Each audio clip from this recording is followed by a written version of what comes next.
Hello friends online tech information चैनेले आपनादेर सकलके जानाई स्वागतम। आमि नाजमुल। प्रथमेई रयेछे नबान्न अभियानके केंद्र करे आज चारिदिक थेके जखन व्यापक उत्तप्त, कोथाय धुंधुमार, कोथाओ आबार पुलिशेर उपर हामला, कोथाओ आबार पुलिशेर चलछे बैटिंग। ठीक एई मुहूर्तेई जखन साँतरागाछी थेके शुभेन्दु हावड़ा एबं हेस्टिंग थेके सुकान्त मजुमदार व्यापक एकटी दल निये नबान्न अभियानेर उद्देश्ये ठीक एई समयेई साँतरागाछीर भयाबह अवस्था, तुमुलिर बृष्टि, अवरुद्ध শিয়ালদা উড়ালপুল। অন্যদিকে আবার জল কামান ইট বৃষ্টিতে সরগরম সাঁতরাগাছি পুলিশের লাঠিচার্জে ছত্রভঙ্গ বিজেপি কর্মীরা। শুধু তাই নয়, বিজেপির মিছিলের অভিমুখ ঘুরল যখন লালবাজারের দিকে পুলিশ কিছু বুঝে ওঠার আগেই ভাঙলো ব্যারিকেড। বোমা ছুটছে, আওয়াজ পাওয়া যাচ্ছে বিস্ফোরক। সুকান্ত আটক করা হলো সুকান্তকে হাওড়ায়। দিকে দিকে যখন আন্দোলন প্রতিবাদ জোর কদমে চলছিল, বা কোথাও ধুন্ধুমার, কোথাও বোমাবাজি, কোথাও পুলিশকে মারধর, পুলিশ আবার কোথাও লাঠি চালাচ্ছে,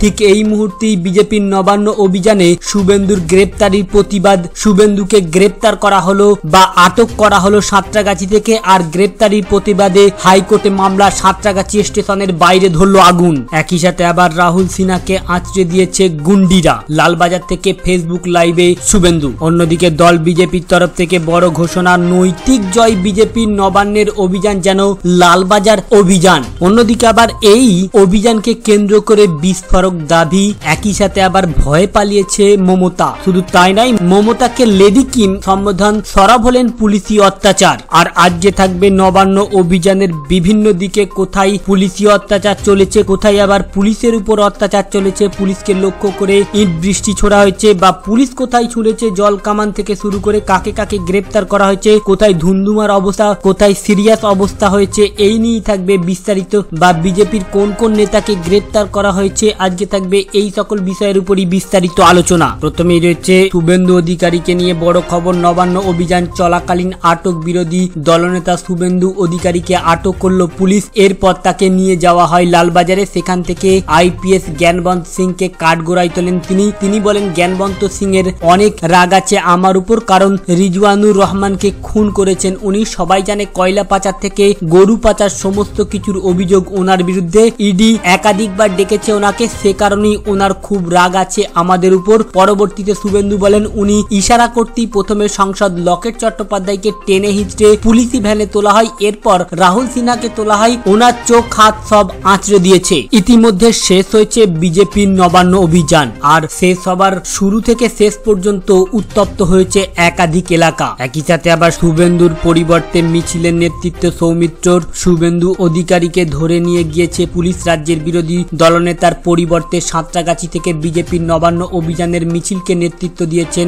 বিষ্ণুপুরের সাংসদ সৌমিত্র খা। অন্যদিকে বিজেপির রাজ্য সভাপতি সুকান্ত মজুমদারের নেতৃত্বে হাওড়া ময়দান থেকে মিছিল শুরু হয়েছে। তার কথায় তিনি নবান্ন যাবেনই, প্রয়োজনে গুলি খেতেও তৈরি। ওদিকে নবান্ন অভিযানের দিকে রওনা হলেন বিজেপির সর্বভারতীয় সহসভাপতি দিলীপ ঘোষ। তবে নবান্ন অভিযান শেষ হলেও এখনো চলছে অবরোধ। শিয়ালদা ফ্লাইওভারের সামনে বসে পড়ছেন বিজেপি কর্মীরা। স্টেশনের দিকে যাওয়ার পথে পুলিশের সঙ্গে বচসায় জড়িয়ে পড়েন তারা। শিয়ালদা ফ্লাইওভার অবরুদ্ধ হয়ে গিয়েছে।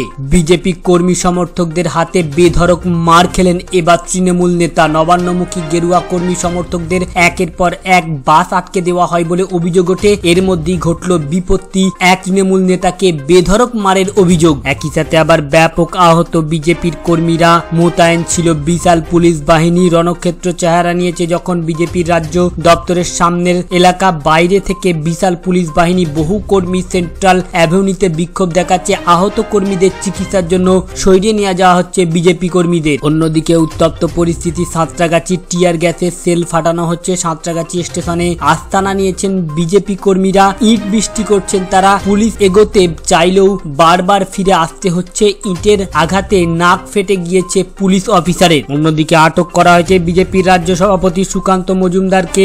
আটক করে প্রিজন ভ্যানে তুললো হাওড়া সিটি পুলিশ। জানিয়েছেন তার ঘাড়ে লেগেছে। বিজেপি শান্তিপূর্ণ অভিযান করছিল বলে দাবি করছেন সুকান্ত। পাল্টা পুলিশের গাড়িতে অগ্নিসংযোগ বিজেপি কর্মী সমর্থকদের। পুলিশের পিসিআর ভ্যানে লাগিয়ে দেওয়া হয়েছে আগুন। গাড়ির কাঁচ ভেঙে জ্বালিয়ে দেওয়া হয় গাড়ি। আশেপাশের ব্যবসায়ীরা দোকান ছেড়ে কোনো ক্রমে পালিয়ে যান। বিস্ফোরণের আশঙ্কা তৈরি হয়। পরে ঘটনাস্থলে আসে দমকল বাহিনী। অন্যদিকে এবার বিজেপির নেতা কর্মীদের রুখতে পুলিশের মোক্ষম চাল মহিলা পুলিশ দিয়ে আটকানোর চেষ্টা আর মহিলা পুলিশ দেখেই লজ্জাবতী লতা স্পর্শ করতেই নুইয়ে গেল শুভেন্দুকে কটাক্ষ কুণালের। সাংবাদিক বৈঠকে বলেন যে এত বড় বিরোধী আন্দোলন কিন্তু বিরোধী নেতার কোনো জোর নেই। তিনি বলেন পুলিশকে টেনে তুলতে হয়নি ভ্যানে, শুভেন্দু নিজে নিজেই হেঁটে উঠে গেলেন। তিনি বলেন শুভেন্দু অধিকারী বিরোধী দলনেতা, আরে ভাই তুমি নাকি যুদ্ধ ঘোষণা করছো, পুলিশ ঘিরছো, বাধা দেবে না, বসবে না। দিলীপ ঘোষ বলেছিলেন বাধা দিলে রাস্তায় বসতে হবে, শুভেন্দু অধিকারী পুলিশের গাড়িতে গিয়ে বসলেন। নবান্ন অভিযানকে ঘিরে বিজেপি কর্মী ও পুলিশের সংঘর্ষে রণক্ষেত্রের চেহারা নিল সাঁতরাগাছি। পুলিশের তৈরি লোহার ব্যারিকেড ভাঙতে না পেরে টপকাতে যান বিজেপি কর্মীরা। বাধা দিলে পুলিশ কর্মীদের লক্ষ্য করে ছোড়া হয় ইট, পাথর, বোতল, লাঠি ছোড়া হয় বলে অভিযোগ। ভাঙচুর করা হয় পুলিশের কিয়স্কে। বাঁশের ব্যারিকেড ভেঙে এগিয়ে যাওয়ার চেষ্টা করেন বিজেপি কর্মীরা, পাল্টা জল কামান, টিয়ার গ্যাসের সেল ছোড়ে পুলিশ। অন্যদিকে আবার সুকান্তর মিছিলে অশান্তি, মাথা ফাটলো বিজেপি কর্মীর। সুকান্ত মজুমদারের নেতৃত্বে হাওড়া ময়দানে বিজেপির মিছিলে উত্তেজনা, ব্যারিকেড ভাঙলেন বিজেপি কর্মীরা, পাল্টা কাঁদানো গ্যাসে পুলিশের। এদিকে মাথা ফাটলো এক বিজেপি কর্মীর। অন্যদিকে বিজেপির নবান্ন অভিযান ঘিরে সাঁতরাগাছির পর ধুন্ধুমার হাওড়া ময়দান। আন্দোলন যখন চরমে পৌঁছে গিয়েছিল, আন্দোলন রুখতে পুলিশ যখন একের পর এক নেতা কর্মীদের আটক করেছে, ধুন্ধুমার পরিস্থিতি যখন, অন্যদিকে মমতা বন্দ্যোপাধ্যায়কে লেডি কিম বলে যখন শুভেন্দু অধিকারী বিস্ফোরক দাবি করেন, ঠিক এই মুহূর্তে শুভেন্দু অধিকারীকে আলু ভাতে মার্কা নেতা বলে আক্রমণ করলেন তৃণমূল মুখপাত্র কুণাল ঘোষ। রাজ্যের বিরোধী দলনেতাকে ধরে নিয়ে যায় পুলিশ। কুণাল বলেন অভিযানের শুরুতেই গাড়ি উঠে গেল, যার এত কথা, বিরোধী দলনেতা নাকি যুদ্ধ ঘোষণা করেছে, পুলিশ ঘিরেছে, বাধা দেবে না। কুণাল আরো বলেন দিলীপ ঘোষ বলেছিলেন বাধা দিলে রাস্তায় বসতে হবে, শুভেন্দু তো নিজে গিয়ে পুলিশের গাড়িতে বসলেন। শুধু তাই নয়, দিলীপ ঘোষের সঙ্গে আসা কর্মীদের এর সাথে আন্দোলন চলাকালীন খাতারনাক রূপে এবার দিলীপ ঘোষ ব্যারিকেড ভেঙে ঢুকে পড়লেন। দিলীপ ঘোষ ব্যাকফুটে পুলিশ হাওড়া ব্রিজ সংলগ্ন অ্যাপ্রোচ রোডের বিজেপি নবান্নগামী মিছিলকে পুলিশ বাধা দিলে ধুন্ধুমার বেঁধে যায়। দলের সর্বভারতীয় সহসভাপতি দিলীপ ঘোষের নেতৃত্বে ওই মিছিলে অংশ নেওয়া বিজেপি কর্মীরা পুলিশের তৈরির একের পর এক ব্যারিকেড ভেঙে এগিয়ে যেতে থাকেন। বিক্ষোভকারীদের আটকাতে কার্যত ব্যর্থ হন আইনের রক্ষকরা। বিশাল সংখ্যক জনগণের রোষ সামাল দিতে না পেরে নিরাপদ দূরত্বে সরে যান অনেক পুলিশ কর্মী। তবে এই আন্দোলন দেখে ভয় পেয়েছেন মমতা সরকার, থরহরি কম্প সুকান্ত। তবে এইসব দেখেই তৃণমূলের নেতা মন্ত্রীরা হাসছে। একইদিকে নবান্ন অভিযানের লোক হয়নি জানালো মমতা। বিজেপির নবান্ন অভিযানে লোক হয়নি, গুরুত্ব দেওয়ার দরকার নেই, বেলুন ফুটো হয়ে গিয়েছে। মঙ্গলবার পূর্ব মেদিনীপুর জেলা সফরে গিয়ে বিজেপির নবান্ন অভিযানকে নিয়ে এমনই মন্তব্য করলেন মুখ্যমন্ত্রী মমতা বন্দ্যোপাধ্যায়। তো তাই ভিডিওটিকে প্রচুর পরিমাণে শেয়ার করে আপনার বন্ধু বান্ধবদেরও মতামত নেবেন। পার্থ চট্টোপাধ্যায় যদি দোষী হয় বা আপনার চোখে পার্থ চট্টোপাধ্যায় কি, অতি অবশ্যই কমেন্ট বক্সে লিখে জানাবেন। আর যদি দোষী হয়ে থাকে তার কি শাস্তি দেওয়া উচিত সেটাও লিখে জানাবেন। Thank you friends, thank you for watching.